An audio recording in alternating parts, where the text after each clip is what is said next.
Morning guys, out here Yorke Peninsula. It's day 4. It's a Friday morning and it's around just after 6:30, so it's a little bit of an earlier start. We've got to get back to Adelaide tonight and just gonna finish off the remainder of the high stuff with the scissor lift, because that goes back tonight, this afternoon as well. So I'm just gonna open up this shed now and I'll just do a bit of a walk around what we've been up to. I haven't been doing much filming. I'm just trying to really get things underway, and filming does take up a bit of time. So I'm just trying to I don't know if you saved a few short videos. I'll post today, and then obviously when I get the moment to start editing these videos, which is becoming less and less of a chance with the absolute inundation of work that we've received and that we've got coming up now until Christmas. Scissors been really handy. It's 9 meters high in the middle roughly. The doors are 6 meters, so probably 8 meters, 7.5 meters out there. There's 2, 4, 6, 8, 10, 12, 18 high bays in here, 2 out on the lean-to. There's 8 high bays in the machinery shed, and then we've got 300 watt Hager floods on that. So that side, this side, and the side behind us. All of those have got a Hager sensor with an auto off manual switch to control it. So obviously drive up with the trucks, lights will come on, but then if you want to override it, they'll also have that option with the switch. So I've been here by myself now for, like I said, for this day 4. We've had like one of the guys that works here give us a hand just running cables and mounting the mounting blocks for the power points. So that's been useful. Probably really should have hired another scissor lift and got another one of the lads to come out, the contractors to come out and give us a hand, but that's okay. Absolutely fantastic morning. So I don't know if you can see them. These are our Hager floodlights with the Hager sensors there and there. So there's a lot of cable. It's I think it's almost 60 meters long almost, this shed. So you start to chew cable up pretty quickly. So I ran all the lighting circuit in 2.5, and then obviously all the power points in 4mm, just to prevent bulk drops. Probably a little bit dark in here for the video to see, but once I get this gate open, door open, we'll be right. So we've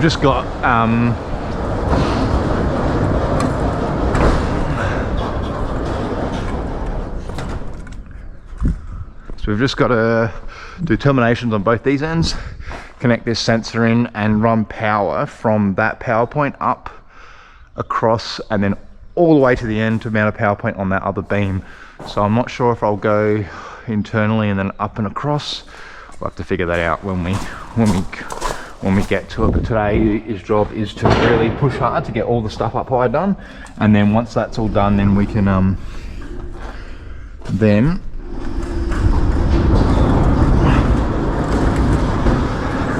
we can go home, or at least head our way back to Adelaide. So now to get all these doors open, just so we can make sure that all the machinery can get removed, just because we've got to get access to this first bay here, I think is realistically where I will go with it. I think if I can punch through that top bit, it's going to be a lot quicker than if we didn't. Beautiful morning as well. Finished last night around 7, so I've been sort of doing those sort of 11-12 hour days this week, just to get on top of things. There's just a lot of cable, a lot of things to run. And when you start putting override switches in and stuff like that as well, it takes up a lot of time. There's all the terminations. When you're doing it by yourself, there's only so much you can do. So the plan was for this visit just to get all the high stuff done, and then when we come back in a few weeks' time, we'll fit off all the power points, the switchboard, do the sub mains. It's only got a few power points around just for charging, like battery chargers to charge up machines and stuff. So yeah, it's not too bad. Really nice mornings. A lot of the other mornings have been really quite cold, but I think it's 14 degrees already, so that's good. So try to get everything up and ready and get started by 7:30.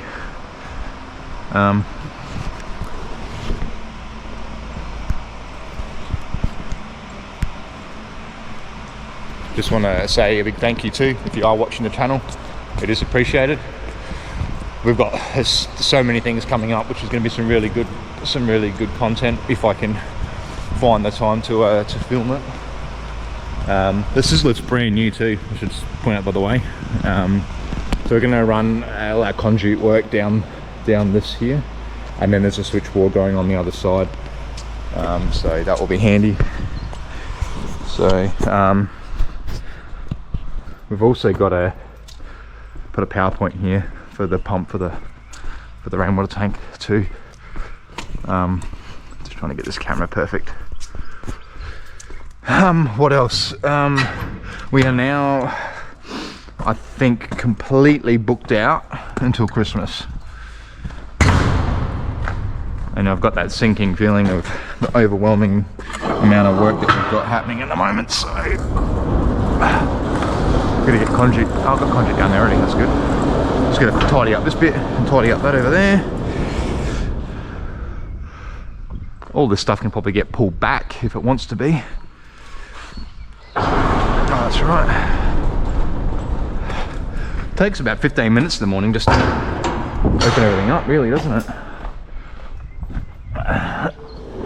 I don't know if you can see over there in the distance, I've got an orange conduit coming up. I put that in when when they dug the trench with a rope through it. I think it's 40 mil, 50. I think it's 40 mil orange HD, and the switchboard's just sort of inside and around to the other shed. So we'll be able to have that done. Do that next time. It'll probably take a good part of half a day there as well. So we'll just see how we go there. That's pretty tight. Alright, that's probably good enough for now. Yeah, so then most doorways will have a power point or each doorway will have a power point in this section. So we've got a 15 amp industrial power point here for whatever they're storing in here. We're gonna have, I can't remember, yeah, no, I'll have a light switch over here. I'll have a light switch mounted over here somewhere, which we'll get in down today. Probably mount it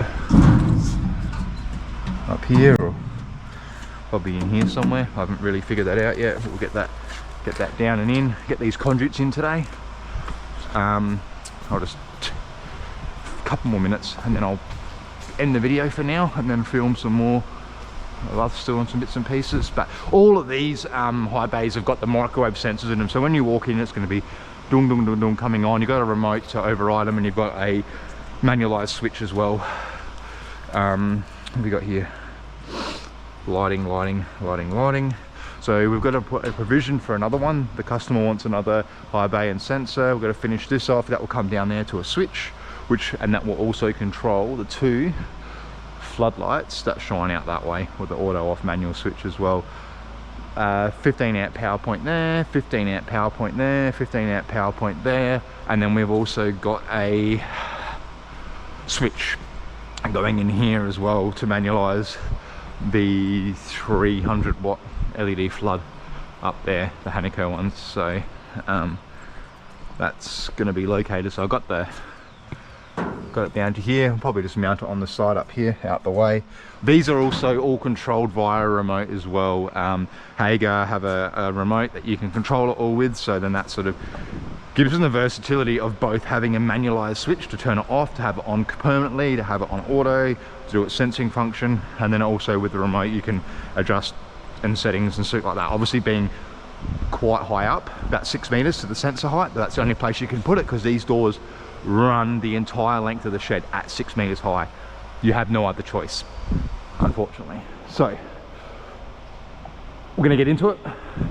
Once again, if you can subscribe or like or whatever, it'd be greatly appreciated. All right, we'll touch back in shortly. Evening, everyone. We're out here at the Yorke Peninsula, just finishing off this massive shed finally. It's almost 8:30, and I just wanted to sort of show you what we've done. Come up really impressed with how this one came up. So we got the 300 watt floodlights with the E870 Hager sensors, and then we've got the 200 watt high bays in there as well, all with microwave sensors, so as you're sort of walking through or movements detected, they'll operate for certain parameters and go from there. So super happy how this one come up. I'm really happy with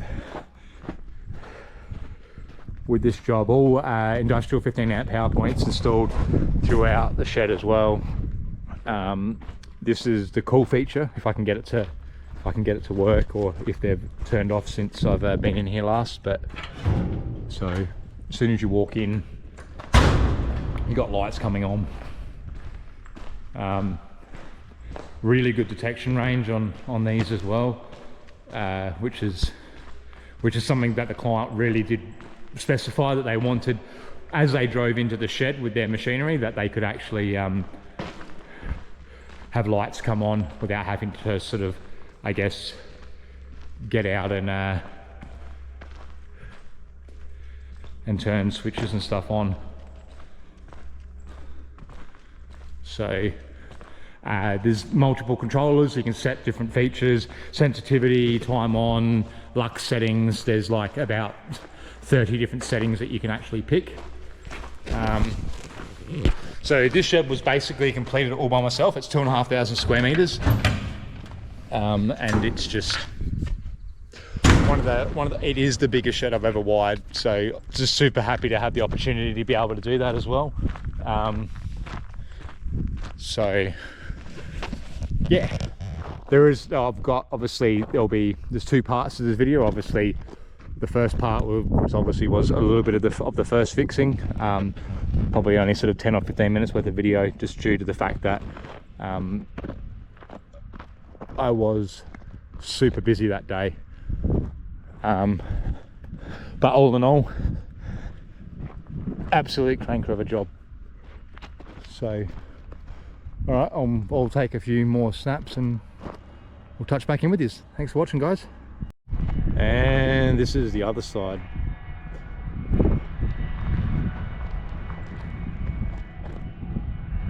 Very happy with the outcome of this job. So tomorrow, just got a few little bits and pieces to finish tidying up, but other than that, it's a wrap for this one.